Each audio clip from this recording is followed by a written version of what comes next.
Happy New Year. Super excited to chat with you guys. It's a new year. Sometimes, we get very excited about the fact that the calendar has changed. But I do think that it does represent some opportunities that we have to make change in our life. But in order to have a successful 2021, and of course, I'm Evans, by the way, from Seeing You Fit, right? To have a successful 2021, we have to gain lessons from 2020 that we do things a little bit different. 2020 has been an interesting year, or was an interesting year for all of us. It was a year that we all experienced change together. For some people, it was a year of great success. For some people, it was a year of great challenge. I know you asked me, Evans, how are you saying this? And we went through COVID in 2020, went through shutdown. And one of the lessons that I learned, pretty young in my life, that, your life is only a small percentage of what happens to you. It's really majority of how you respond to the things that happen to you. We can't control those external factors, but we can control our response to those factors. So I'd like to plant that in there as we go into 2021, because in order to get the success we want, if we're not on track already doing those things, we're going to just repeat the habits that we did. Hey, Shawnee, good to see you as well. So what are some things that we can do a little bit different, right? We can look at the habits and figure out, is it serving us? So you see, you fit, we have our core values. We talk about setting wise, smart goals. And this is the time of year to do that, and I think anytime you want to make a change, and when does change happen? Let's even talk about that. Change doesn't happen when a calendar shifts. Change doesn't happen when a birthday happens. It's not that I turn 50 and all of a sudden I'm ready to make a change. Change only happens when the pain of staying the same exceeds the pain of change. So that's the only time when change happens, when it hurts more to stay in the state that we are than it does to change to the state that we desire to be. If it doesn't hurt bad enough, we just don't change. We just don't do what it takes. It's a story, and you guys have probably heard me share this before. A man's walking down the block and he's hearing this howling dog. And the dog is like, he's like, where's this sound coming from? And the further he walks down the block, the louder the howling becomes. And then eventually he realizes coming out of a local pub, this bar survived COVID-19, and the bartender is doing his thing, washing his glasses and everything else. And it's louder and louder coming out of as he goes further and further in the back. He walks all the way to the back and he looks and he sees this dog sitting down, howling on the top of his lungs. Bartender's paying him no mind, just cleaning glasses. He says, whose dog is that? He goes, it's my dog. He goes, why is he howling? He said, because he's sitting on a nail. He goes, so why doesn't he get off the nail? Bartender looks at him and says, I guess it doesn't hurt bad enough. See, we'll complain when it doesn't hurt bad enough, but we won't do the activity to change until it hurts bad enough. So as we look and say, okay, we want to make a change because it hurts bad enough. What does hurt bad enough mean? I'm tired of being fatigued. I've gained that COVID 15, 18, 19, 20, 25, whatever you want to call it. My clothes, I don't want to go into another size clothes, and I don't want to buy bigger clothes. My energy's down. I went to my last doctor's visit, and, the readings are not favorable. Or what I see in the mirror doesn't reflect who I am. All those things, and it could be several different more. My knees start aching, or, my blood pressure and blood sugars are up. All could be things that cause this pain. And we say, you know what, this is it. I'm going to do something a little bit different. The challenge in the marketplace today, I think, before I kind of tell you how to get it done, is that we're flooded, our brain cells and all our sense gates is overflowed with instant gratification. We just believe that there's a way to hack the truth. Vivian, I missed you then. You came in after we left here. I was here for a little bit, but we're here tomorrow as well, so you can come in before 1 and pay us a visit. But, we think we can hack the truth. The truth is that all things in life, go through a process called like seed time, like a progression time and a harvest time. Everything has to go through this time that it takes to produce an end result. So today, literally, you click a button and everything you want's here. I mean, I can order something online, and by this time tomorrow, it's already sitting at my doorstep. I press a button, all the channels can change. I press a button, my food is cooked. So we think that our body should have evolved with technology, but we're dealing with like old tech here. The human body hasn't evolved at the same speed that technology has. So it doesn't work that same. And we're in this space of fad dieting. Hey, if I just do this little thing and, within 6 weeks or in 3 weeks or in 21 days, I'm going to be this whole new person. But that's not how the brain works, right? The way the brain works is that you have something called neural pathways, and your brain locks into habits and behaviors. I always tell people a way to understand this easily is take your fingers and just fold them. And when you fold them, look at your hand and look at what's on top. And if you do it 5 times, it'll still always be whatever's on top. So for me, the left's on top. Now, when you try to do the right on top, feel what that feels like. That feels a little different. And if you only do that once a day, every day for 21 days, day 22, I say put your hands together, you're still going to put the left hand on top. You don't just automatically within 21 touches undo a habit. Some of the new research has come out and they say that to undo a habit, you need 300 touches. That means you have to consciously do that activity the way you desire it 300 times. Me and my wife were talking about it. I think it was earlier this week or last week. We were driving down to Milford and we were talking about why does it take so much to develop a new habit? And I was like, babe, it's like walking through a field. Someone can walk through a field one time and the next day, if you look, there's no evidence that you walk through the field. And so in order to create this trail that other people can follow, that you can recognize that people walk through the field consistently, is you have to walk over that same spot every single day. And every day, the grass is going to try to pop back up. And it's 300 times. And then boom, you have this little walk path. Well, that's the way your brain works. It has to be consistent over time to get that end result. So I want you to, have that in your brain. Like says, hey, it is 2020, but what is the pain of changing? Maybe instead of looking at your goals from only what's the gains of your goal, what are the losses of your goal? If you don't hit your goal in 2021, who loses? What does loss look like? What does failure look like? Because we sometimes look at success and we go, oh, I didn't hit it. Okay, but if I don't hit it, then what? How does my self-image manage that impact if I don't hit it? Just some thoughts as we go into 2021. So as we review 2020, though, it's important that I think all of us take a little bit of time and review 2020 and look for the moments of gratitude. Things like you're still here to listen to this webcast. That means you survived it. It could be your health. It could be others, loved ones. It could be extra time spent. Your bank account, you didn't spend as much money on things because you couldn't. I had one client, she lost a ton of weight and I'm like, what do you do different? She goes, I finally listened and I had to cook my own food because the restaurants were closed, So there were some things to win in 2020. For here at Senior Fit, I mean, it was an epic year. We added all kinds of cool stuff. We had Amanda, who's now certified. She got certified in 2021 as an exercise physiologist. She graduated her. She finished her college and everything else in exercise science at Wesley College. She did her internship in that time frame, which was really cool. And then we had Alexis join the team in 2021. We had even during the shutdown, we used that to bond as a team and we grew as a squad together in personal growth and mentorship. We launched all kinds of new fun stuff, to help support the clients. We had the tripods go out in 2021 and 2020, we launched virtual training in 2020. We had Tina, her background's nursing, and she came along, and support us on the nutrition side. We were able to celebrate Alyssa and her journey to Germany in 2020, which was cool.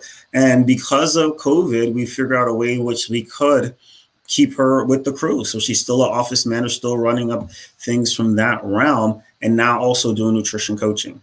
Katie bought a house, in 2020. So there was a lot of things that happened. Now, of course, we experienced some challenges. In there, we did take a hit like everybody else did, but if you know anything about me, that's not like my focus. It's easy to kind of see, that challenges come to us all. But I tell you this, when all the challenges came, our team and our clients, or who we call our family, they just locked in. They said, Evans, I'm going to adjust with you. I'm going to work with you. This is an important part of my life. And because you're committed to serve me in this new space, I'm willing to go through the bumps and the learning opportunities together to help you do that.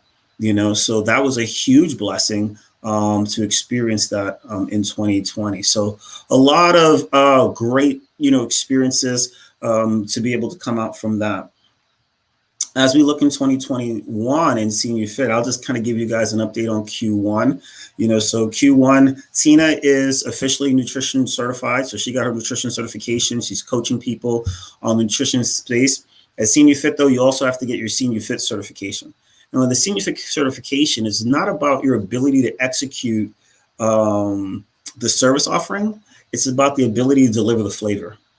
Meaning when you touch Senior Fit, you should have the same experience or the same flavor, the same, I guess on the cooking shows, they call it that umami now, that taste, in there every single time, And so in 2018 and 19, we learned that lesson. We were like, man, how comes, some clients have a great experience and some clients don't? What are the things, what are we doing different? And we codified the things that worked to create that cert. So she'll be certified in Q1.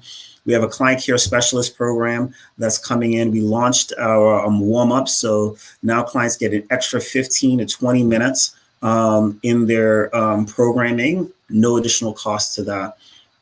We have the interns coming. Milford is doing extremely well in there. And then we have this new product launch that it's going to be awesome and that people are going to use. So it's going through beta at the end of this month. And then in February, it'll be fully launched, but it's beta this month. And then here in Dover, this will probably be my last go live from this office. So we're actually going to tear down this office. We're going to tear down the trainers' offices as well. And I'm actually just going to show you guys a little bit on the back end, a little bit a tour of what it's going to look like. So stay tuned. So in the next couple of days, you're going to see this whole wall here, an office that I'm actually in, going to be torn down. And then we're going to get rid of the storage room here, the trainer's office, all this wall, and all that's going to go. It's going to be another training area there, a warm-up and flexibility area here.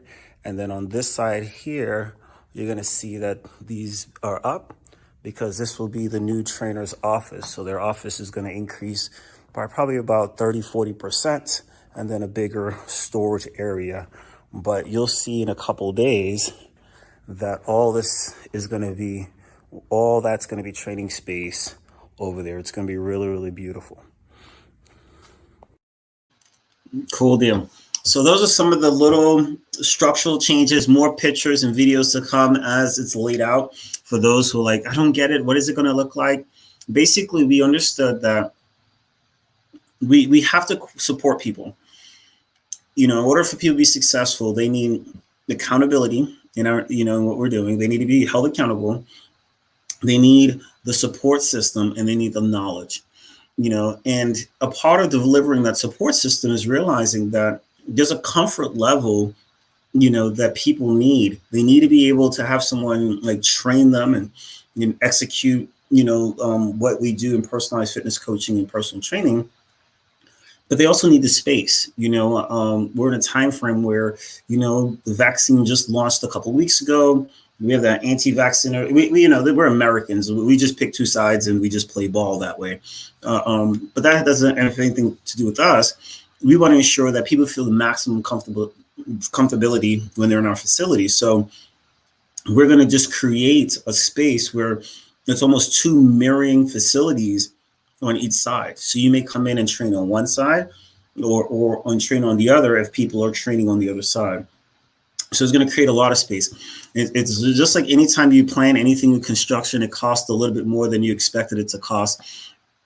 But we just believe it's going to help provide that security and that benefit because we do serve that population predominantly who would be considered the at-risk or the high-risk population.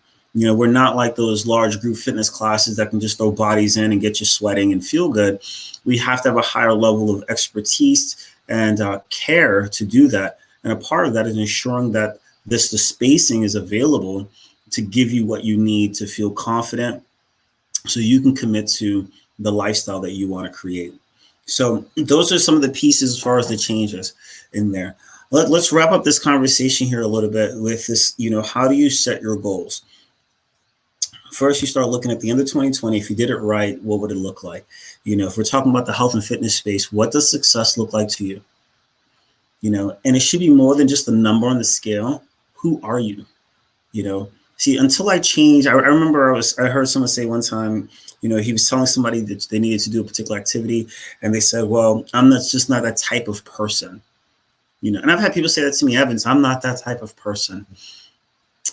And this answer that he said just blew my mind. And I'm going to challenge you with the same answer. He said, so change. We're allowed to change. If you're like, well, I'm not the type of person to weigh my food, but you don't have the health outcomes that you want, change. Why not? Change to be the person that would, so you can get the goal that you desire. So who would you need to be? I think it's kind of awesome. I remember when I was overweight, I used to look at fit people and I was like, man, they're so beautiful, their bodies. And I was like, if I looked like them, they'd always go to the gym. They'd always be carrying food with them. I was like, if I looked like them, I would never do that. I wouldn't even work out if I looked like you. The reality is that I would never look like them because I wouldn't work out. There's a reason why they work out and do the things that they do. So maybe changing your point of view of who you are and going, why aren't you worth 30 minutes 3 times a week or an hour, and a half a week? Why not? Who would you need to be? You need to be a person maybe who has a lot of energy. But I don't have a lot of energy now. Yeah, but change how you view yourself so you can do the things to accomplish your said goal. So what does that end picture look like? And then walk it backwards, meaning what habits would you need to put in place to accomplish it? So one of my mentors, he actually taught on it last night. So one of my favorite lessons is the why SMART goal. It's actually built into our core values, is to set why SMART goals versus unclear goals. So why SMART is an acronym. The W stands for written. They say you have an 87% chance of hitting a written goal. You have less than a 3% chance of hitting an unwritten goal. So write it down. You go, Evans, where should I write it? Write it on your mirror in your bathroom with a dry erase marker. You go, oh, that's extreme. Yeah, it is. But we're talking about creating a change. And if you put it on your mirror in your bathroom, you got to see it every day. You don't get to dodge that guy, and you look at that goal and you say, that's my goal and that's who I am, So, it has to be written. Second, it has to be harmonious with who you are. It has to be your thing. Like, I'm not into running. I'm not setting running goals. I can't do that. It has to be harmonious with me. Thirdly, it has to be my goal. So when you set your goals, it has to be yours. It can't be your husband's goal, your wife's goal, your best friend's goal, this community's goal, my doctor's goal. Those may all provoke you and be, a part of your support team to hit your goal, but it has to be your goal. So those are the why, the WHY, written, harmonious, and yours. Then they have to be SMART. SMART has to be specific. To lose weight, to be healthy, all those things are just ambiguous goals. You're not going to see a change in 2021. You're just not. Sorry to tell you, it's not going to happen. You go, oh, Evans, you're being mean in 2021. No, I'm being honest. Because if I don't tell you the truth, you're going to go through this year thinking that I'm going to be healthy and your brain is going to understand what that means. But when I say dog, everybody thinks of an animal with 4 legs, typically. If I say black dog, all of a sudden, whatever colored animal that was, now it's black. If I say black Doberman Pinscher, oh, you got a specific image of what it is. If I say black lab, a different image. Black Great Dane, a different image. So specificity gives your brain something to go towards. Healthy is not specific. Now, if you're on medications and you say, I want to be off blood pressure medication, boom, that's an image that your brain can lock in on. So it has to be specific, right? So S is specific. M is measurable. One of the elders in my church used to always say that you cannot manage what you cannot measure. So you say, I want to feel good. I want to look better. I love that one. I want to look better. I'm like, so do one of those, what's they called? Makeup overall thingies that people do, get done up and you'll look better, But if that's not what you're saying, then you have to find a way to articulate specifically what you want. How can you measure your goal? So it may say, I want to lose 40 pounds. Can you measure weight? Yep. You can jump on the scale every day and see which direction you're going. So it has to be measurable. It has to be attainable within the resources that you have. So what's healthy fat loss is 0.5% to 1% of your total body weight per week. So if someone's following a nutrition plan and following an exercising plan, they weigh 200 pounds, they should be able to lose between 1 to 2 pounds a week. If they're not doing the precursor of following, their nutrition exercise, then they're not going to have that outcome. But that's a healthy, realistic goal.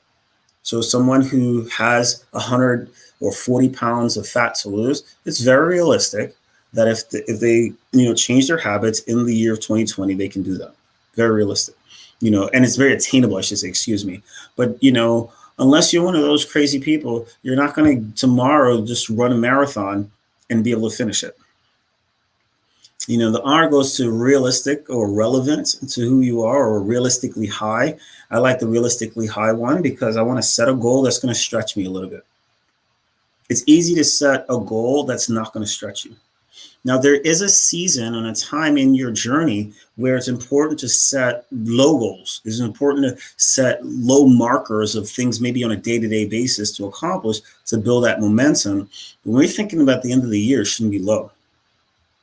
I think that your goal should be something that you're going to have to grow into.